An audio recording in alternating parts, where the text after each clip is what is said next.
Podcast.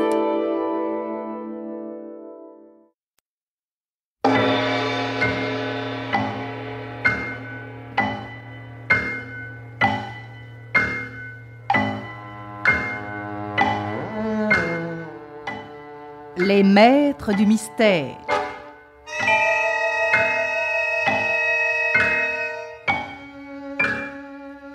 Parmi les chefs-d'œuvre du roman policier, Germaine Beaumont et Pierre Billard ont choisi pour vous ce soir Madame Clapin d'Édouard Estonnier, adaptée par François Tarancle, avec, par ordre d'entrée en onde, Madeleine Lambert, Rosie Wart, Hieronymus, Guy Pierrot, Jean-Pierre Lituac, Jacques Amiran, Henri Virlogeux, Lisette Lemaire, Ginette Franck, Montcorbier, Raymond Pélissier et Pierre Olivier.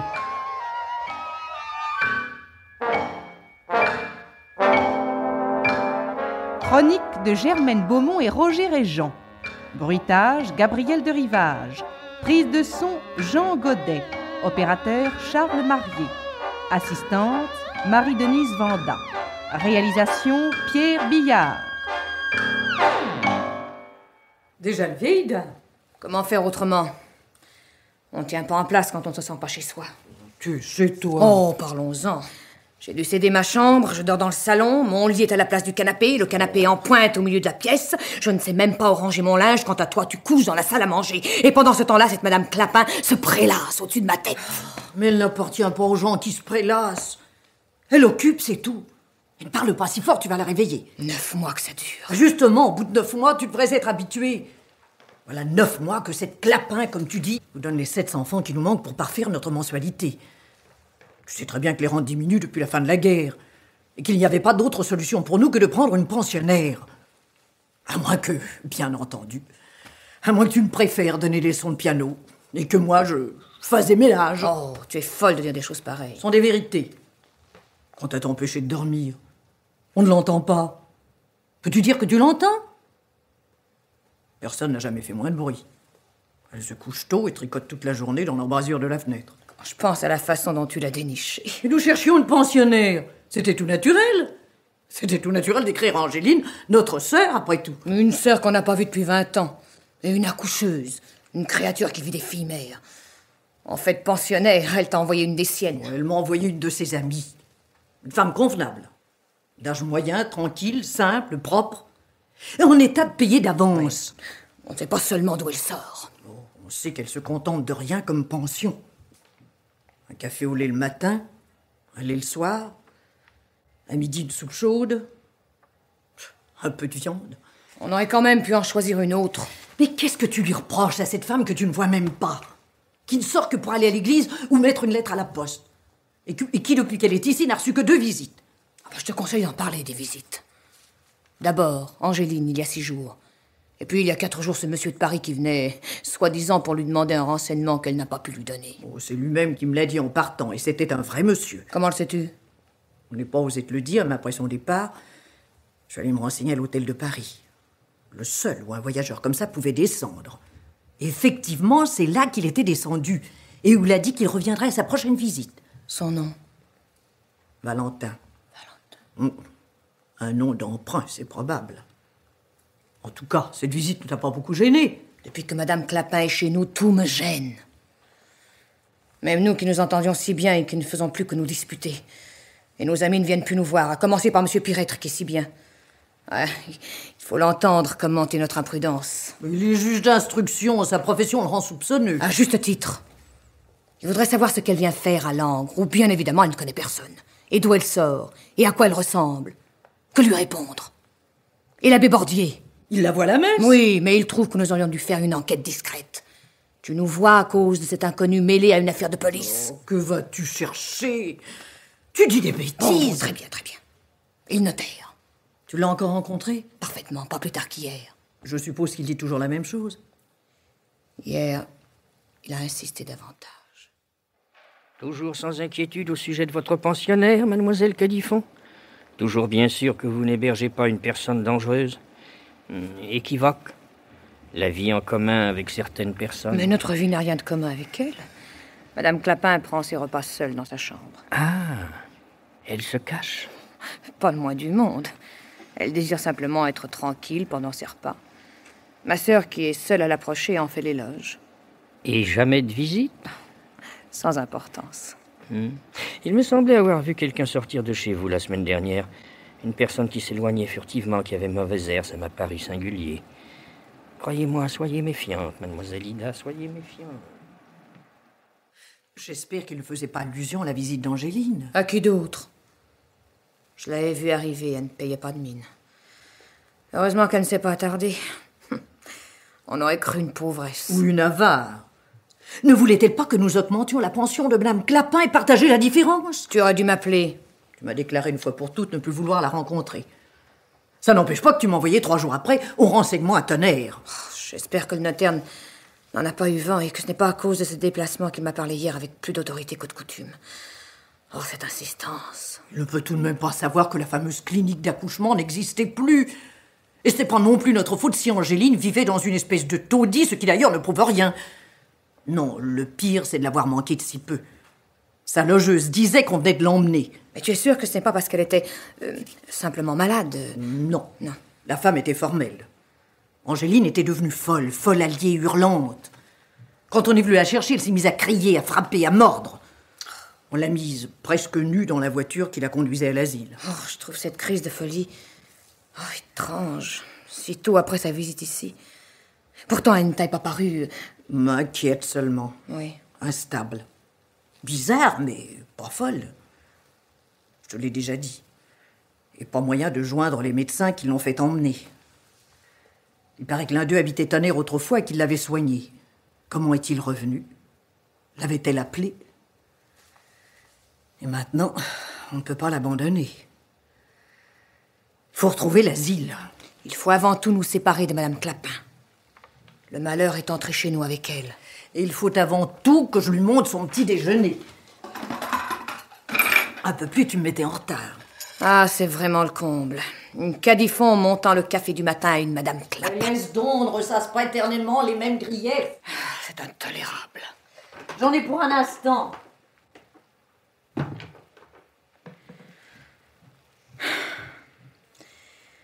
Ma sœur est la domestique d'une Madame Clapin. Voici votre café, madame. Et ça dure depuis 9 mois. 9 mois de dépendance, d'humiliation, de doute. Et peut-être de crainte. Oui, de crainte. Je crois que j'ai peur. J'ai peur de cette Madame Clapin. J'ai peur tous les jours de ce qui pourrait arriver par la faute de Madame Clapin. Ida. Oui. C'est inconcevable. J'ai frappé, Madame Clapin n'a pas répondu. Elle dort probablement. Tu crois? Non seulement je le crois, mais je l'envie. Moi, je n'arrive plus à trouver le sommeil. Que faut-il faire? Tenir la cafetière au chaud. C'est la première fois que pareille chose arrive. C'est la 100e fois que je me plains de n'être plus seule avec toi comme autrefois. De ne plus me sentir amie avec toi comme autrefois, quand nous étions les sœurs Cadifon, citées en exemple, recevant ce qu'il y a de mieux dans la ville. Personne ne vient plus nous voir. Sors toi-même. Qui t'en empêche? Je n'ose plus. Tout le monde nous regarde d'un drôle d'air, depuis que nous avons introduit cette étrangère chez nous. Tiens, le notaire... Encore?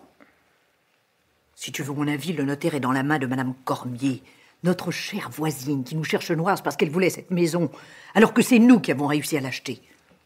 Alors tout ce qu'elle pourra inventer pour nous nuire, moi c'est pas Madame Clapin qui m'inquiète, c'est Madame Cormier. Dis-moi, j'ai bien envie de remonter. Remonte et frappe plus fort. La porte n'est peut-être pas fermée, ouvre-la. Et si Madame Clapin était malade? Qu'est-ce que tu regardes par la fenêtre? C'est Ruot, le serrurier, qui rentre chez lui. Je l'avais pas vu passer tout à l'heure. Tu voudrais pas m'accompagner? Pourquoi faire? J'ai juré que je n'entrerais pas dans la chambre. Laisse le plateau en bas, il sera toujours temps d'aller le chercher. Tu crois que... Je crois que Madame Clapin porte malheur.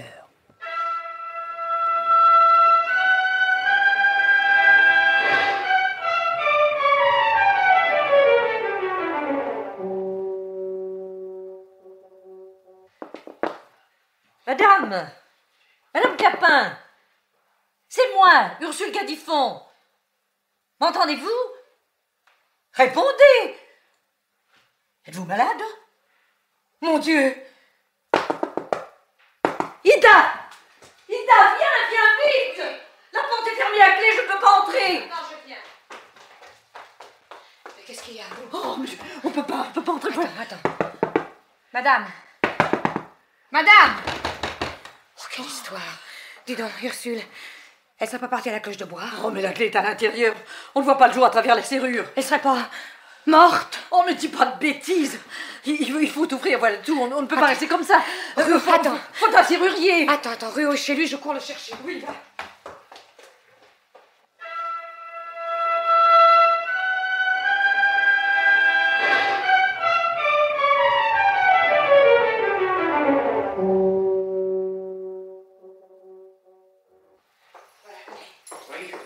C'est ici. Voilà.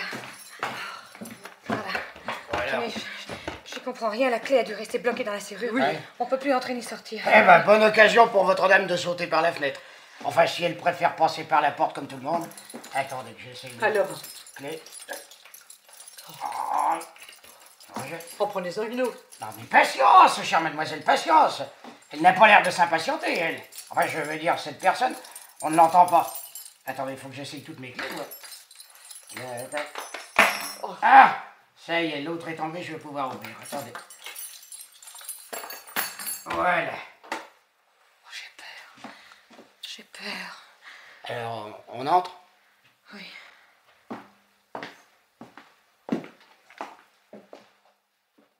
Ben, vous aviez raison. Elle est toute habillée et prête à sortir. Seulement, elle s'est remise sur son lit. Et elle dort. Elle dort. C'est bien ce que je pensais.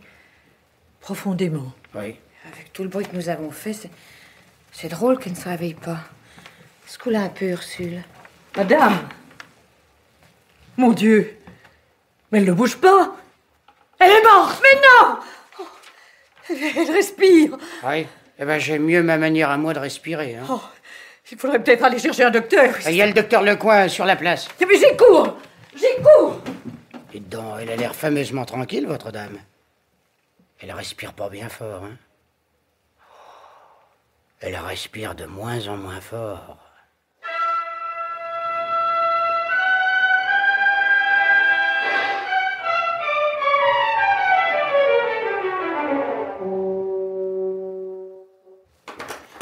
Oh, docteur, j'avais peur que ma sœur ne vous trouve pas.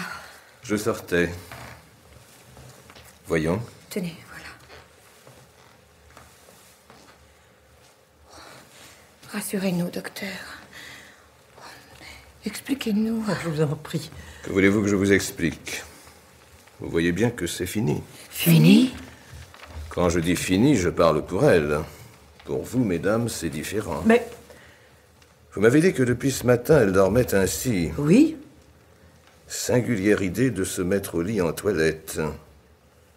Ah, mais ces deux tubes de verre, là, sur la cheminée, ils sont vides. Cette personne avait-elle l'habitude de prendre des soporifiques? pas que je sache. Alors c'est tout compris. Qu'est-ce qu'il a compris? Qu'est-ce que cela signifie? Ce que confirmera sans doute l'autopsie. Car sans l'autopsie, il n'y aura pas de permis d'inhumer. Cette femme s'est suicidée. Quoi?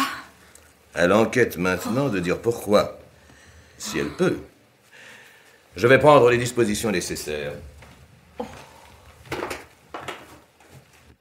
Tu as entendu ce qu'il a dit, Ursule? Une enquête. Elle s'est suicidée. Le médecin a pu se tromper. Dieu seul est juge. Il ne faut pas accuser les morts sans savoir. Oh, je crois que je devrais me rendre à la mairie pour faire la déclaration. Déclarer quoi? Ce que nous savons. Mais nous ne savons rien. Mais si!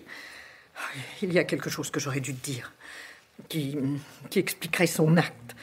Madame Clapin n'avait plus d'argent. Quoi? C'était hier le terme. L'argent qu'elle attendait n'est pas arrivé. J'avais consenti à attendre un petit peu. Ah, tu peux attendre longtemps maintenant, bête que tu es. Il était écrit que cette femme mentirait jusque dans la mort. Qu'est-ce que c'est? Qu'est-ce que ça peut être? Attends. On ne cherche pas. C'est le médecin des morts. Ils vont vite. Regarde, derrière ce monsieur, il y en a un autre. Attends, je vais ouvrir. Mais je n'aurai pas le courage de le mener jusqu'à la chambre. Alors, occupe-toi de l'autre visiteur. Oui, c'est ça. Par ici, docteur, si vous voulez bien me suivre. À qui ai-je l'honneur? La police, mademoiselle. Je me présente, Roger Dancy, commissaire à Langres.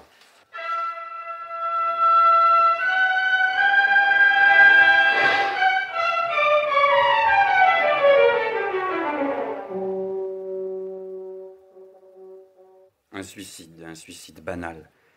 Le rapport du médecin est formel. Mon enquête ne sera qu'une simple formalité. D'ailleurs, mesdemoiselles, j'ai beaucoup entendu parler de vous, et tout à l'heure encore par un ami commun, le notaire. Hélas, monsieur le commissaire, c'est un ami qu'on ne voit plus guère. Il vous est toujours sincèrement attaché. Grâce à lui, ma mission se trouvera fort abrégée. Je sais déjà quelles circonstances particulières marquèrent l'entrée de votre pensionnaire inconnu, sans référence. Vous vous trompez, monsieur. Avec référence, puisque notre sœur Angéline nous l'avait adressé. Parfait. Vous avez donc le nom de l'un de ses parents. Notre sœur Angéline est très malade et incapable en ce moment de fournir des renseignements. Fâcheux, cela aurait simplifié les choses. De quelle chose s'agit-il donc? J'ai trouvé le motif du suicide. En pareil cas, on laisse un écrit. Cela fait partie du rite. Avez-vous fouillé la chambre? Oh, certes non. Nous procéderons ensemble à cette opération. Et si l'on ne trouve rien? Si l'on ne trouve rien, eh bien, nous tâcherons de nous renseigner ailleurs. Ne cherchez pas. Je sais la véritable cause du drame. Qui est? La misère.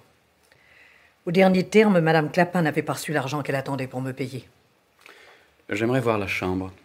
Tout de suite, monsieur le commissaire, suivez-moi.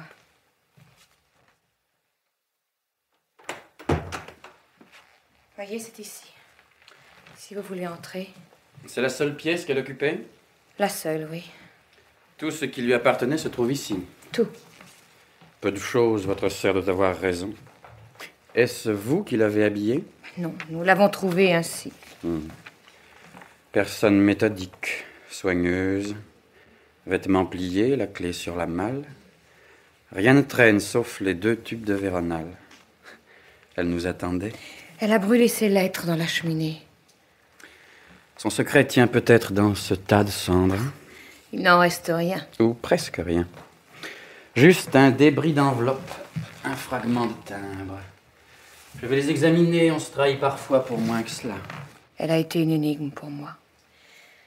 Qui sait si elle ne le restera pas pour vous? Pourquoi ne montiez-vous jamais chez elle? Sans la connaître, je la trouvais redoutable. Croyez-vous que maintenant encore elle m'effraie? Plus peut-être que lorsqu'elle vivait. Regardez-la. On dirait qu'elle sourit. Et ses mains. Oh, ses mains. Je ne les aime pas non plus. S'il ne s'agissait d'une personne à l'existence bourgeoise, je serais tenté d'affirmer que ce sont des mains d'étrangleuse. Oh, non, je n'ai pas été jusqu'à penser ça. Vous avez donc pensé à autre chose? Votre mandat comporte-t-il que je sois interrogée? Ne vous trompez pas sur mes intentions. L'homme qui vous parle n'a plus rien d'officiel. Sa mission consistait à trouver une origine plausible du suicide. Vous me l'avez donné. La misère. Je m'en contente. Donc, de ce côté, affaire liquidée et justice satisfaite. Seulement, ce point réglé, espérez-vous que le public, la presse, vos voisins s'en tiendront là? Comment? Réfléchissez aux circonstances singulières qui ont précédé le drame. Oui. Vous affirmez à tout venant que vous ne savez rien sur Madame Clapin. Cependant, vous l'installez en secret, négligeant les déclarations d'usage. Une fois chez vous, l'intéressé reste caché, nul ne l'approche, sauf votre sœur. Vous reconnaissez que vous n'entrez même pas dans sa chambre. Une adroite séquestration offrirait exactement ces apparences. Oh, mais... De plus malin que moi pourrait s'y laisser prendre. Enfin, couronnement. Ce suicide incompréhensible, du moins sans motif connu. De là à supposer le pire, par exemple, que vous aviez intérêt à la disparition de votre pensionnaire, il n'y a pas loin, et le pas sera vite franchi, n'en doutez pas. Le dilemme qui s'offre à vous est celui-ci, éclaircir le mystère Clapin ou en être la victime. Vous me faites peur, monsieur le commissaire. La peur vous va bien, mademoiselle. Je comprends de mieux en mieux l'intérêt que vous portent vos amis. Oh, alors aidez-nous, je vous en conjure. Aidez-nous.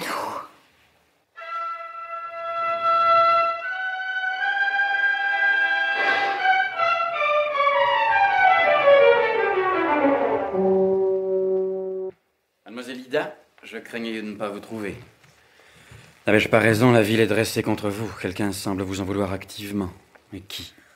Ce serait absurde d'accuser notre voisine, Madame Cormier, mais Elle a fait faire une demande pour nous proposer de racheter notre maison à un bon prix. Peut-être serez-vous obligé d'accepter cette offre et de quitter le pays, à moins... Dites. À moins que vous ne m'aidiez à percer le mystère Clapin. Je suis votre ami, croyez-moi. Il faut que vous m'apportiez votre collaboration. Moi, je vais me rendre à l'asile où l'on a placé votre sœur Angéline, Madame Miro. Quant à vous, il faut vous préparer à partir aussi, car vous acceptez, n'est-ce pas, que j'ai besoin de vous? J'accepte, mais partir... Partir comment? Aller où? À Blaiseau, dans la Côte d'Or. Pourquoi Blaiseau? Vous vous souvenez de ce bout d'enveloppe que j'ai trouvé dans la cheminée de votre pensionnaire parmi les papiers brûlés? Oui. Il portait intact le timbre de la poste de cette ville. Il s'agissait probablement d'une lettre d'affaires. À en juger par ce que nous savons de Madame Clapin, elle ne devait guère correspondre qu'avec des notaires et pour des questions d'intérêt. En 10 minutes, une femme adroite peut obtenir d'eux, à défaut du passé de la morte, son nom véritable et son lieu d'origine. C'est cette mission que je vous confie. Oh, vous croyez... Est-ce bien utile? Si c'est utile. Tenez, lisez le journal de ce matin. Le voilà. L'éclaireur, édition spéciale. Un drame mystérieux, place Saint-Martin. Les demoiselles Cadifon seraient entendues par la police. Vous voyez que c'est urgent, il faut partir le plus tôt possible. Si à Blaiseau vous avez besoin de moi, appelez-moi à votre aide, je viendrai immédiatement. Promis? Promis.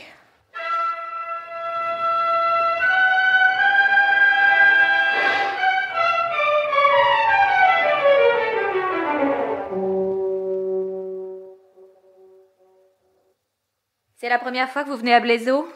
Oui. Vous comptez rester longtemps? Je ne sais pas encore, ça dépend. En tout cas, j'ai eu bien de la chance en sortant de la gare de trouver votre frère et de lui demander mon chemin. Il m'a indiqué votre maison en me disant que vous aviez une chambre à louer et que je serais bien mieux chez vous qu'à l'hôtel. Ah, ça pour sûr, c'est pas grand-chose l'hôtel. Tenez. Voilà votre chambre. Oh. Ouais, la chambre vous plaît pas? Mais si, elle est très bien, très propre. C'est seulement là, près de la fenêtre, cette table, ce fauteuil, ça m'a rappelé une autre chambre où la table et le fauteuil étaient placés de la même manière. Ouais, c'est notre ancienne locataire qui l'avait rangé comme ça. Vous avez encore besoin de moi? Non, je vous remercie. Ah, je voudrais simplement vous demander à qui je devrais m'adresser pour demander un renseignement. Au père, si ça vous gêne pas de vous trouver avec nous en famille. Ah, entrez donc, mademoiselle, entrez. Vous gênez pas. Ben oui, Christine m'a dit que vous aviez un renseignement à me demander. Oh, je voudrais simplement savoir s'il se trouve à Blaiseau un notaire ou un homme d'affaires. Oh, le notaire, il habite notre rue. Farizet qui s'appelle. Espérons que maître Farizet Ouais. suffira pour m'éclairer. Il ne me reste plus qu'à vous remercier, monsieur. Non, allons, vous n'allez pas nous quitter déjà. Une soirée solitaire, ça manque de gaieté. Restez donc là, mademoiselle. À moins que le cœur y soit pas. Au contraire. À la bonne heure. Ah, nous aussi, on est contents de se distraire. Tiens, depuis le départ de Lanine, on manque de compagnie. Qui est Lanine? Une femme du pays? La femme qu'occupait votre chambre quand on l'a louée à l'année. Ah, et qui venait comme moi vous déranger le soir. Oh non, Lanine avait ses habitudes. Elle n'aimait pas plus aller chez les autres que de se laisser déranger par eux. Et elle est retournée chez elle? Chez elle? Ah, elle serait au diable! Alors, Christine, tape pas des armées, va, je le vois bien. Ah, madame, lorsque deux femmes sont ensemble, le lait finit toujours par s'aigrir. En vérité, Lanine, c'était une personne bien simple et puis bien tranquille. Eh ben, vous ne disiez pas ça quand Hurtaud montait chez elle. Hurtaud était un ivrogne. Je redoutais le scandale, moi. Vous n'aimiez pas Lanine? Personne l'aimait, sauf Hurtaud. Lanine, c'était son idée fixe. Une idée vieille de 20 ans. Oh, expliquez-vous. Ben, il faut vous dire, mademoiselle Coston-là, Lanine était louée chez les Bernard à Froidure. Une petite pas belle, mais enfin qui passait pour brave à la besogne, et avec des yeux qui seuls cherchaient à incendier leur homme. Comme il ne pouvait pas arriver à ce qu'elle quitte les Bernard, Hurtaud s'est engagé chez eux. Alors là, supplication pour le mariage et tout, quoi. Pourquoi que Lanine refusait Costination? Est-ce qu'elle l'avait deviné qu'Hurtaud valait pas grand-chose? Ma foi, c'est bien possible. Toujours est-il que la voilà grosse et qu'elle s'en cachait. Quand le moment d'accoucher est arrivé, elle est partie, soi-disant, chez des amis. Au retour, elle avait toujours l'air, comme d'habitude, bien sûr, mais pour s'être trop longtemps serrée, elle l'avait accouché d'un enfant mort. C'est là-dessus que Hurtaud commença à boire, quoi. Les Bernard ont été obligés de le mettre à la porte, Lanine a cessé de le voir, les années passent, et puis il y a 3 ans, le dernier Bernard meurt. Lanine, devenue libre, vient s'installer chez nous. Et il n'y était pas depuis 24 heures que l'heurto se représente. Ben. Oh, le pauvre vieux, la ville avait rôdé de partout. Hein. Du beau gars dans le temps, qu'est-ce qui restait donc? Il avait tout perdu, maison, champ, puis on n'était pas sûr que sa chemise était à lui. Eh bien, madame, à travers toutes ces misères, son amour pour Lanine était resté intact. Eh bien, vous avouerez qu'une passion pareille, et puis durant toute une vie, ben, ça mérite qu'on s'y arrête, ça, non? Oui, et peut-être qu'on l'envie. Enfin. Bonsoir, Christine. Bonsoir.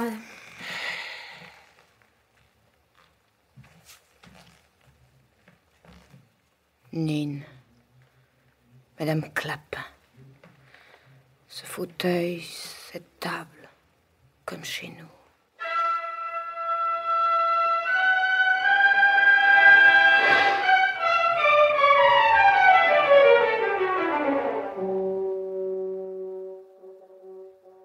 Déjà levé? Oh, depuis longtemps, je reviens de chez Maître Pharisée, il était absent. Vous vous êtes promené dans le pays? Oui. Oui, et figurez-vous que tout à l'heure, j'ai croisé une voiture de boulanger au nom de Clapin. J'ai connu une Clapin. Je me demande quel lien de parenté pourrait exister entre elle et votre compatriote. Qu'est-ce que les Clapins d'ici? Où sont-ils? Oh, ma foi, c'est des braves gens, mais tous au cimetière. C'est bien sur une voiture que vous avez lu le nom. Certainement, pourquoi? Ben, on m'ôtera pas de l'idée que quelqu'un vous a raconté ce qu'ils ont fait pour Lanine. Pourquoi? Les Clapins ont fait quelque chose pour Lanine? Ben, ils l'ont élevée, simplement. Lanine venait de l'assistance publique. Ne vous sauvez pas, Christine. Je voudrais avoir un entretien seul à seul avec vous. À quel sujet? Au sujet de Lanine. Une commission de sa part? Non, toutefois, si vous en attendez une, c'est que vous savez où elle demeure. Vous semblez l'avoir très bien connue. En quoi ça vous intéresse-t-il?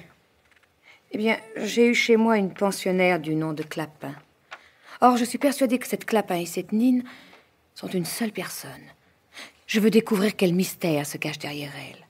Bonne chance. La Clapin est mêlée à ma vie.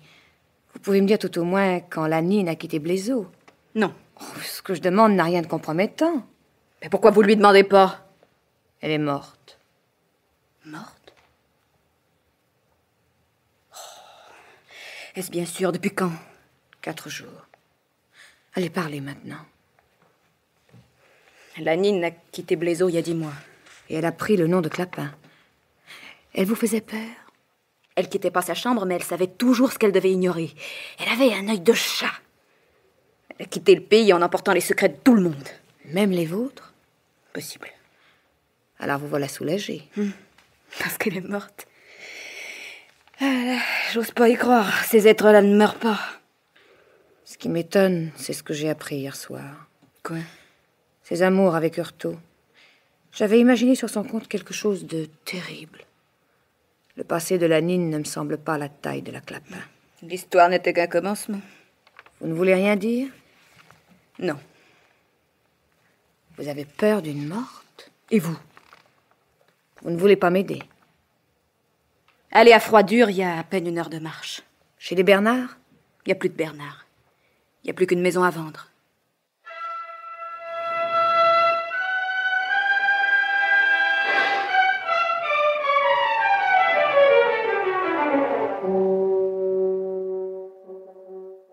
Vous désirez? Visiter.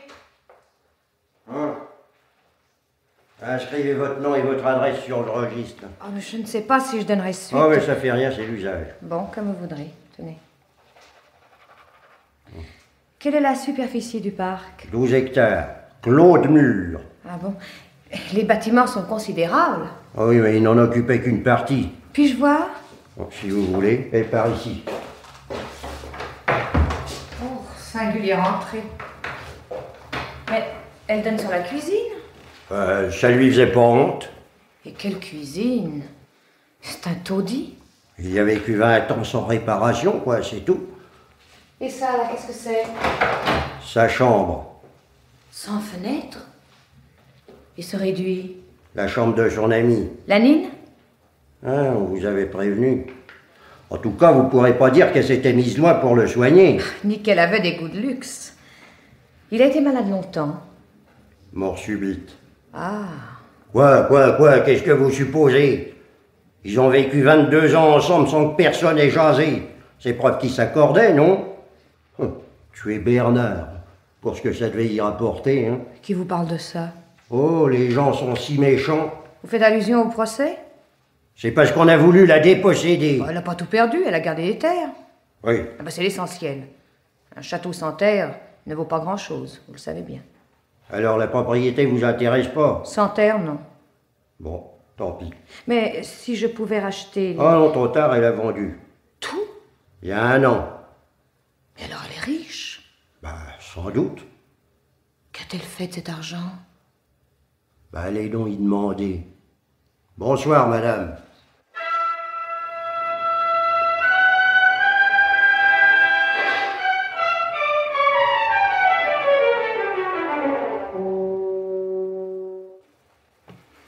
Comme vous semblez lasse, madame, vous n'aurez jamais la force de retourner seule à Blézo. Non, permettez-moi, je me présente. Docteur Joutteau, conseiller général. Prenez mon bras. Merci. Si je ne me trompe, vous êtes mademoiselle Cadifon, de Langres. Comment vous connaissez mon nom? J'étais à l'auberge en face pour un malade et je suis venu jeter un coup d'œil à la propriété. J'ai lu votre nom sur le registre pendant que vous visitiez. Ah. M'acceptez-vous pour compagnon de route? Volontiers, je me sens lasse, en effet. Je vous avais déjà remarqué en ville. Ne soyez pas surprise. Blézo est charmant, mais un peu mort. On n'y vient que pour ses affaires. Jamais pour son plaisir.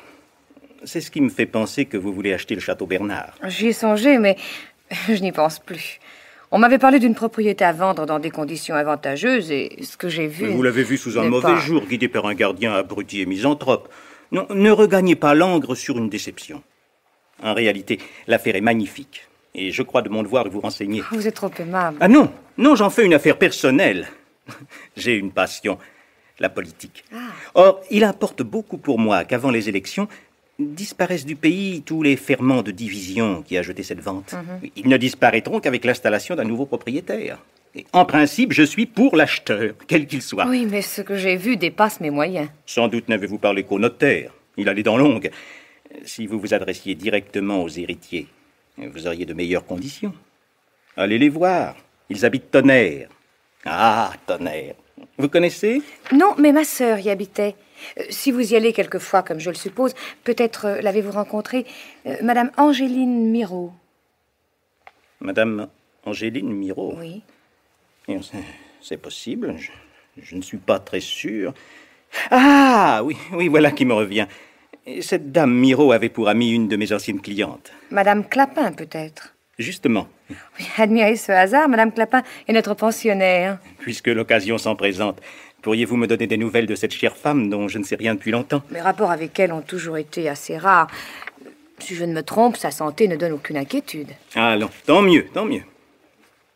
Mais je me doutais bien que pour venir à Froidure, vous aviez dû être renseigné par une personne un peu au fait du pays. Et même beaucoup. Ignorez-vous que Madame Clapin était connue ici sous le nom de la Nine? Non, non, y voyez-vous un inconvénient? Aucun, bien entendu. Une chose me surprend. Tant qu'à faire de vous signaler Froidure, Madame Clapin aurait pu aussi vous renseigner sur l'importance du bien. Et je me demande par hasard si votre visite n'aurait pas un autre but. Vous êtes bien indiscret. Ne le prenez pas en mauvaise part. Vous êtes envoyé ici par une de mes amies et quoi que vous cherchiez, je voudrais vous aider. Qui vous dit que Madame Clapin m'a envoyé? Elle m'a parlé de Blézo, sans doute. Mais ne pourrais-je pas avoir des raisons de venir sans l'avertir? Et j'étais surpris aussi qu'elle ne vous ait chargé d'aucun message pour moi. Personne ne connaît votre retraite? Eh, monsieur, lorsqu'une femme va retrouver un ami, croyez-vous qu'elle le crie sur les toits? Vous attendez... Vous m'obligeriez en tenant secrète une confidence due à votre seule assistance.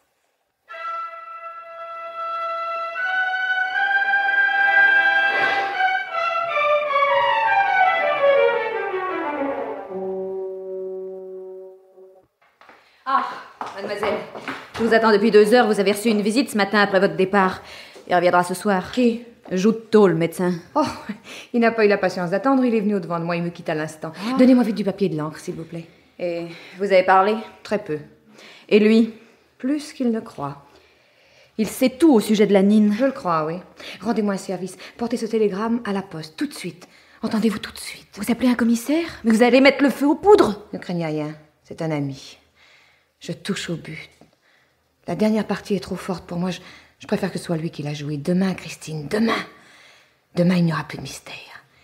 Nous recommencerons à vivre comme autrefois. Je savais pas qu'il y avait un mystère. Alors, je cours.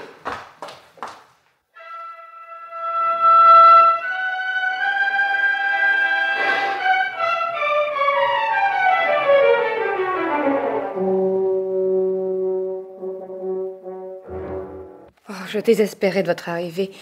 Dieu merci, vous voilà. Vous m'avez appelé, comment ne serais-je pas accouru? Ne serait-ce que pour le plaisir de vous revoir un peu plus tôt. Vous avez découvert qui était la Clapin? Oui, et même beaucoup plus. J'ai eu raison de me fier à votre intelligence. Et vous avez retrouvé ma sœur Angéline? Oui, elle est à l'asile de Cramant. Je ne sais si elle était folle lorsqu'on l'a enfermée, mais aujourd'hui, hélas, elle est folle alliée. Oh. Le médecin responsable de l'internement se nomme Giusto, un homme politique important qui exerce précisément à Blaiseau. Mais c'est précisément à cause de lui que je vous ai appelé. Je le connais, je l'ai vu. Vous y êtes parvenu déjà? Ma présence à Blaiseau, où tout se sait en un instant, a dû l'intriguer. Car j'ai voulu visiter une propriété où Madame Clapin a vécu. Nine, c'est une enfant de l'assistance qui a pris le nom de boulanger d'ici qu'il avait recueilli. Le nom de Clapin. Et puis, placée chez des gens très aisés, au village de Froidure, elle y a été courtisée par un journalier, Hurtaud, qui s'était pris d'une véritable passion pour elle, et dont elle s'est lassée, transférant ses attentions après la mort des Bernard sur leur fils Augustin, dont elle est devenue la servante maîtresse. Je vous remercie de m'épargner certains mots, monsieur Dancy. Nine a donc vécu avec Augustin Bernard pendant des années, prenant sur lui un extraordinaire ascendant, au point qu'à la mort de ce fils Bernard, elle s'est fait donner la presque totalité de ses biens, du moins les plus importants, les terres. Or, la mort d'Augustin Bernard n'a pas été considérée dans le pays comme une mort naturelle. Et c'est le docteur Giusto qui a donné le permis d'inhumer et qui a soutenu la Nine devant les tribunaux quand il y a eu un procès pour l'héritage. Mais dites-moi, vous qui avez tant d'expérience, à quel motif pourrait obéir une femme criminelle? J'en connais trois. La cupidité, la maternité et l'amour. Écartons le premier, Madame Clapin est morte, misérable.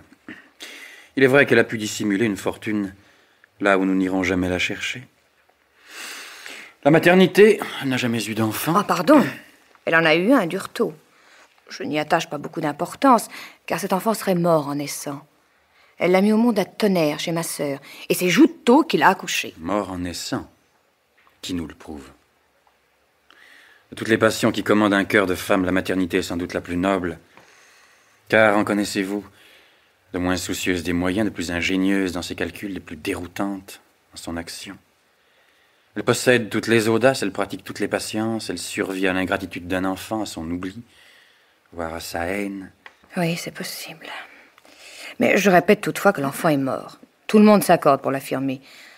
Tandis que l'amour... Je ne crois pas à l'amour chez une Clapin. Oh, vous parleriez autrement si, comme moi, vous respiriez dans chaque récit concernant cette femme, et jusque dans l'affreux décor de la maison Bernard, l'odeur de passion dont je me sens encore obsédée. À force de me pencher sur ces histoires d'une femme que j'ai détestée, je me sens gagnée par une sorte de contagion. Je me figure la détester moins parce que je la comprends mieux. Et résumons-nous. Nine ou Clapin, une seule et même personne, partie de rien, follement aimée de Hurtaud, mère d'un enfant qu'on dit mort et qui peut-être ne l'est pas. Où serait-il? Je continue. Servante maîtresse de ce Bernard qui est peut-être mort de mort naturelle et qui probablement ne l'est pas. Riche et morte de misère. Selon vous, la clé de l'énigme? C'est Giusto. Vous avez raison. On le trouve partout. Au chevet d'accoucher de Nine, au chevet de Bernard quand il est mort, finalement dirigeant l'internement probablement arbitraire de votre sœur. Et je dis aussi que Giusto a toujours été dans la main de Madame Clapin qui en a fait un complice ou un confident.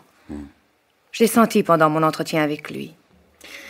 Au fait, Giusto est-il informé du suicide? Oh, je ne le crois pas, bien qu'avec lui un mensonge paraisse possible. C'est ce que nous allons voir. Je vais parler à ce Giusto. Après quoi, nous n'aurons plus qu'à jouir de la pleine lumière et d'un bonheur conquis pour vous. Oh, le bonheur. À mon âge. Allons donc.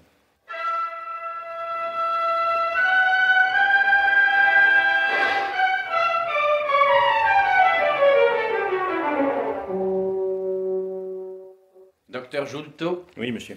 Je m'excuse d'avoir forcé la consigne pour parvenir jusqu'à vous. Votre servante s'y opposait. On m'a dit que vous étiez très occupé. Très occupé, en effet, monsieur. Sur le point de partir pour Dijon, où de hautes fonctions départementales m'appellent. Alors, de quoi s'agit-il? D'une urgence? Dans une certaine mesure, oui. Mais notre entretien peut avoir lieu ici. Il s'agit d'une brève consultation. Pour vous? Vous ne semblez guère malade. Et je vous répète que je suis très pressé. Je dois prendre un train. Je ne vous retarderai pas, mais j'insiste. Il s'agit d'une de vos amies. D'une amie? Je ne comprends pas. Nommez-la. De qui s'agit-il? Et peut-être devrais-je dire plutôt d'une de vos clientes que je viens d'aller voir et qui m'a paru dans un triste état. Son nom, monsieur? Madame Miro, Angéline. Ah, celle-là. Oui. Y a-t-il longtemps que vous avez été la voir? Et en quoi cela vous concerne-t-il? Et pourquoi voir les malades qu'on ne peut soulager? D'ailleurs, on la soigne, là où elle est. Alors? Qui sait pourtant si votre présence, de temps à autre, ne lui procurerait pas un mieux momentané? Une cliente si fidèle, qui vous était attachée. Bah, moi aussi, j'éprouvais pour elle de l'attachement. Mais les circonstances nous ont séparés. Vous n'ignorez pas que, chargé d'intérêts politiques considérables... Oui, je sais. Et alors, partagé entre ma clientèle et les devoirs de conseiller général, j'ai dû, malgré moi, renoncer à la suivre. Oui, mais elle n'a pas renoncé à vos soins. À preuve, sa dernière crise, où elle tint à se mettre entre vos mains. C'est vous, en somme, qui avez assisté à son départ de tonnerre. On a confiance ou on ne l'a pas. Elle a eu confiance au point de faire appel à vous plutôt qu'à sa famille. Quel éloge. Vous m'honorez. Ce qui me surprend, c'est qu'elle est tenue à cacher son adresse. Un pareil désir d'incognito, explicable à la rigueur chez une folle, m'étonne davantage chez les gens raisonnables qui l'emmenaient. C'est d'ailleurs pourquoi, ayant lu sur le certificat d'admission votre nom, si connu à tous égards, et d'autre part, passant près de Blaiseau, j'ai souhaité vous demander... Me demander? Eh bien, en même temps que votre avis sur ce cas médical qui s'est présenté si vite, à quoi correspondaient toutes ces précautions? Je ne suis pas indiscret. Cela dépend. J'aimerais, certes, vous donner des détails. Pardon, des éclaircissements. Mais le malheur veut que je sois astreint au secret professionnel. Et faute de me trouver en face d'un tuteur ou d'une personne mandatée par la famille... Je vous parle au nom de mademoiselle Cadifon, sœur de l'intéressé. Et dans ma hâte à vous parler de madame Miro, j'ai omis de me présenter. Roger Dancy. Enchanté. Mais pourquoi mademoiselle Cadifon ne m'a-t-elle rien dit elle-même? Elle est à Blaiseau. Ne préférez-vous pas vous en tenir à mon mandat? Un mot de moi et je rassure tout le monde, sans compromettre personne. Si votre parole doit suffire, pourquoi pas la mienne? Dommage que tout le monde ne se soit pas montré aussi discret que vous. Vous oubliez qu'il y a eu des tiers. Pardon. En l'occurrence, j'étais seul. Seul en fait, mais derrière vous, au loin. Mademoiselle Cadifon ne vous a-t-elle pas dit qu'elle hébergeait chez elle Madame Clapin? Eh bien, monsieur, puisque Madame Clapin vous a fourni les explications qu'elle jugeait utiles, tenez-les pour confirmer. Quelle qu'elle soit? Assurément. Même si elle se lie à des événements éloignés de la question, par exemple votre rôle dans la mort d'un nommé Bernard. Vous rendez-vous compte, monsieur, que ceci n'a rien à voir avec la santé de Madame Miro? Ayant épuisé le sujet qui pourrait vous intéresser, je vous prie de retourner à vos occupations, en me laissant libre de poursuivre les miennes. Qui vous prouve qu'en insistant, je sorte de mes occupations? Je vous ai donné mon nom tout à l'heure, mais j'ai omis ma fonction. Je répare. Roger Dancy, commissaire à Langres, et procédant à une enquête sur les causes du suicide de Madame Clapin. Vous dites? Madame Clapin s'est suicidée? Étrange, n'est-ce pas? Monsieur le conseiller général, si nous reprenions notre entretien? Nous le reprendrons, s'il vous plaît, sur un autre ton. Si c'est un accusé que vous cherchez, vous faites fausse route. Et vous trouverez en moi un homme résolu à se défendre par tous les moyens. Fût-ce à vos dépens. Si c'est simplement un collaborateur au cours d'une enquête délicate, soit, je ne refuse pas de vous aider. Mais j'entends savoir où vous allez. Ce que je cherche, je vous l'ai dit. La cause du suicide de Madame Clapin. Pourquoi je vous interroge? Parce que c'est vous qui avez donné le permis d'inhumer de Bernard. Parce que c'est vous qui avez soigné Angéline Miro. Parce que je suppose c'est vous qui assistiez à l'accouchement de Madame Clapin. Et enfin parce que je crois ces événements intimement liés au suicide. J'ai assisté, en effet, Madame Clapin, il y a 20 ans, à la clinique Miro, lorsqu'elle y accoucha d'un enfant mort. Êtes-vous sûr qu'il soit mort? Je n'ai pas été chargé de la déclaration à l'état civil. Je m'en tiens aux affirmations de la mère et de Madame Angéline Miro. Plus tard, appelé auprès de Bernard, amant de Madame Clapin, je juge acceptable de certifier que la mort est due à une attaque. Les apparences y étaient. Enfin, récemment, je soigne Madame Angéline Miro. Sur les instances de Madame Clapin? Et sur ces instances. Vous avez pu vérifier vous-même son état mental. Ainsi, de ces 3 chefs d'inquiétude, rien n'a tiré en ce qui me concerne. N'est-il pas vrai? Alors tenons-nous-en à Madame Clapin, unique personne à mettre en cause. Ici, en effet, oui, à la lumière des simples faits, impossible de ne pas ressentir quelques troubles. Enfin, libre à vous de fouiller les broussailles. Et à votre place, j'y renoncerai. Assuré que le monde n'y perdra rien et que trop de pièges encombrent les sentiers. Car enfin, dès lors que vous commencerez, se posera la question Bernard. Mort naturelle ou assassinat? Il suffira que le public doute, même si Madame Clapin est innocente, le scandale éclatera. Et puis ce n'est rien encore. Il y a la possibilité d'une falsification d'état civil à la naissance de l'enfant déclaré mort-né. Il y a la possibilité du vol des titres quand Madame Clapin a quitté le château. Il y a enfin les relations inquiétantes de Madame Clapin avec la clinique Miro.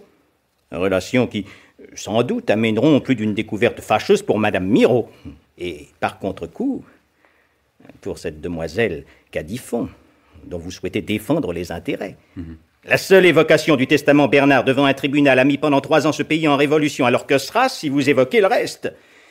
Et dans pareille bataille, comment ne pas gager que vous en deviendrez la première victime? Et oui, ce sont les mêmes considérations qui, jadis, à la mort de Bernard, m'incitèrent, quels que fussent mes appuis, mon expérience, ma situation, à une attitude de stricte prudence. Je demeure persuadé qu'en m'imitant, vous ne rendriez pas seulement service à la société, mais aussi à votre ami, et surtout à vous-même. Quoi que je décide, mon cher conseiller général, croyez que je n'oublierai pas vos judicieux avis. Cet entretien restera strictement confidentiel. J'y compte bien. Reconnaissons en tout cas que Madame Clapin était une rude femme et qu'il était dangereux d'être son témoin. Monsieur le conseiller général, vous l'avez échappé belle. Que signifie? Simplement que le suicide de Madame Clapin assure votre sécurité.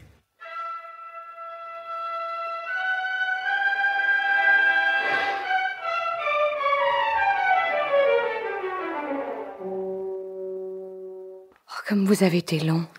Oui. Il s'agissait d'une longue explication. Oui. D'une longue histoire que vous avez définitivement éclaircie, n'est-ce pas? Qu'il convient définitivement d'enterrer. Quoi? C'est vous qui parlez ainsi? Disons plutôt que c'est la sagesse humaine. Une sagesse qui couvre un assassinat, un suicide et Dieu sait quoi encore. Une sagesse qui rend la paix aux morts. Et les vivants, qu'en faites-vous? J'avais raison d'avoir peur.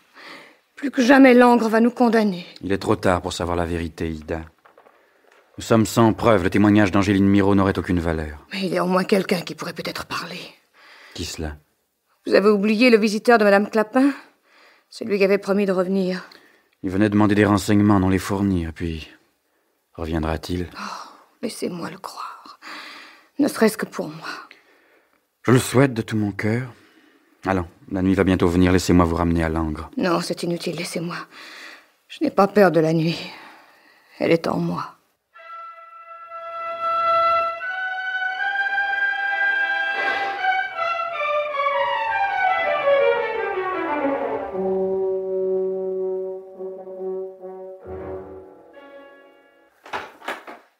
Oh, enfin, Ida.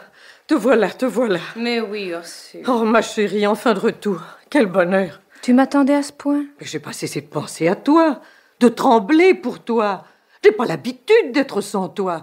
J'en ai toute seule dans cette maison comme un écureuil en cage. Je n'aurais pas dû te quitter. Il le fallait. Si tu savais où nous en sommes, j'ose plus faire un pas dans la ville. Les journaux nous attaquent ouvertement comme si nous avions assassiné Madame Clapin pour lui voler son argent. Et Madame Cormier a montré son jeu ouvertement. Elle est venue ici en personne et nous a mis en demeure positivement de lui vendre la maison, ou un bon prix, je le reconnais. Et elle affirme qu'on nous montrera du doigt tant que nous n'aurons pas quitté Langres. Calme-toi. Tu as terminé ton enquête? Oui. Tu as découvert qui elle était? Oui. Tu connais son secret? Elle en avait beaucoup. C'était une voleuse? Je crois, oui. Pire? Je le crains. Alors, son suicide s'explique? Rien n'explique son suicide. Nous ne pouvons pas nous défendre? Ça ne servirait à rien. Qu'allons-nous devenir? On t'a proposé d'acheter la maison? Eh bien, vendons-la. Nous nous installerons à la campagne, où tu voudras, qui nous retient à Langres. Moi, plus rien. Plus rien. Ailleurs, qui sait, nous retrouverons peut-être un peu de paix. Oh non, n'ouvre pas, Ursule. Je ne veux plus voir personne. Béida, on dirait... Soulève un peu le rideau. On dirait cet homme qui est venu voir Madame Clapin. Oui, c'est lui. Oh, je ne m'étais donc pas trompée. Laisse-moi avec lui, veux-tu, Ursule? Je vais ouvrir. Bon.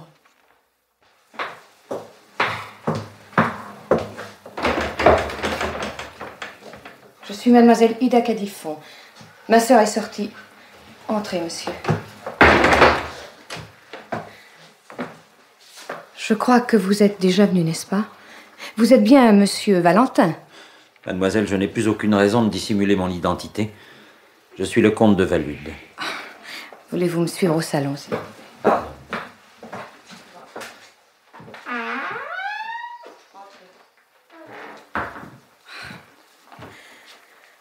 Vous venez bien tard, monsieur, si vous désirez parler à notre pensionnaire. Je le sais, mademoiselle. J'ai appris sa mort par les journaux de Paris. C'est pourquoi je suis ici. Que désirez-vous savoir? La vérité sur Madame Clapin.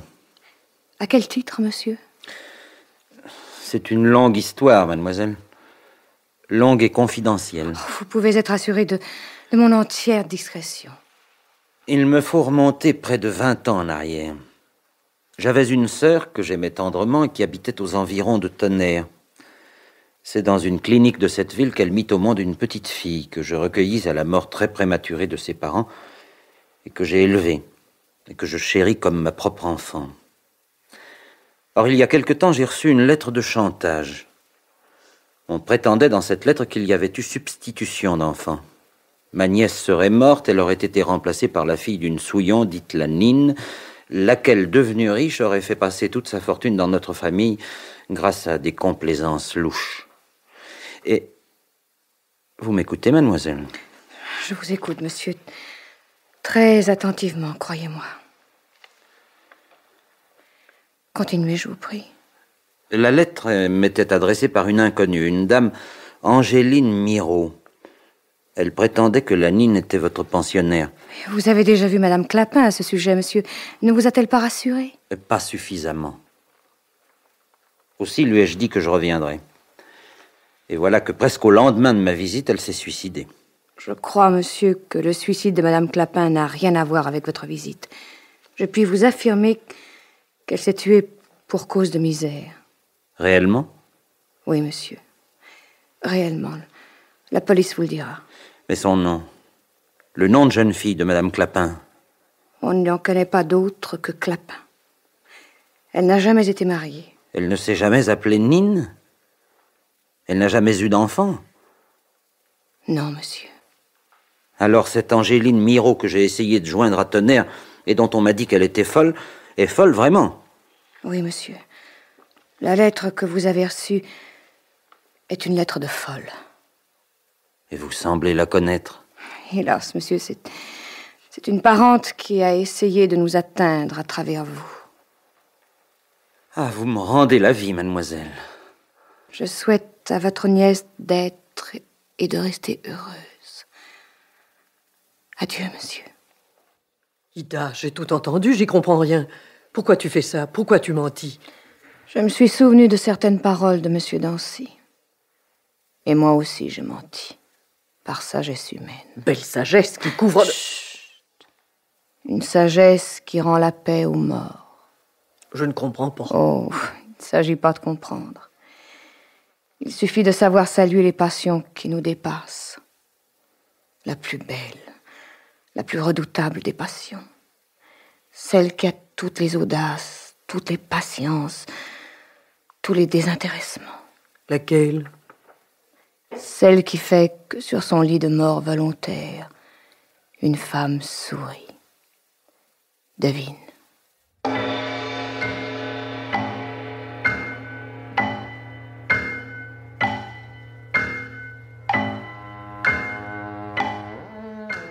Les maîtres du mystère.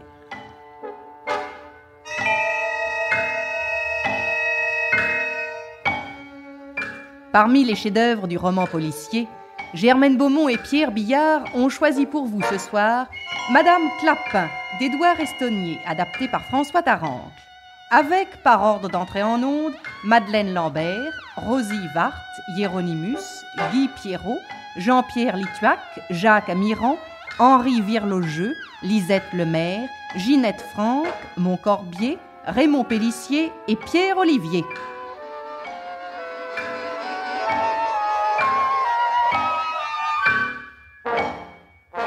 Chronique de Germaine Beaumont et Roger Régent. Bruitage Gabriel de Rivage. Prise de son Jean Godet. Opérateur Charles Marié. Assistante Marie-Denise Vanda. Réalisation Pierre Billard.